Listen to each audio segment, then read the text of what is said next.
Je conseille d'installer l'application 112.be. Vous ouvrez cette application-là, vous avez 3 onglets, police, pompiers, ambulance. Vous cliquez sur l'onglet et ça appelle automatiquement le 112. Et comme vous êtes préenregistré, on sait des informations de qui vous êtes, où vous habitez, s'il y a une personne de contact et toutes les informations que vous pouvez mettre. Et le 112, quand vous appelez avec cette application-là, ils savent vous localiser directement, de savoir où vous vous trouvez. On parle beaucoup du 112, mais il y a aussi le 1722. Explique-nous un peu. Lorsque notre pays est touché par des intempéries, des tempêtes, les personnes veulent signaler qu'il y a un arbre simplement couché sur la route, mais il n'y a pas de blessés, il n'y a rien. Ils sonnent au 112 et pendant cela, il y a peut-être quelqu'un qui est en attente, qui a un arrêt cardiaque ou un enfant qui est en difficulté. Une vraie urgence en soi, ou un incendie.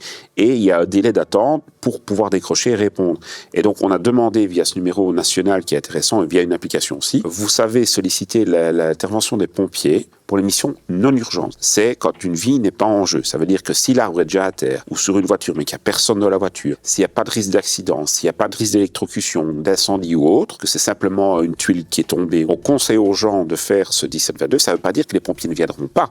Oui. On va traiter l'alerte, mais on ne surcharge pas le numéro d'urgence 112 pour les vraies urgences.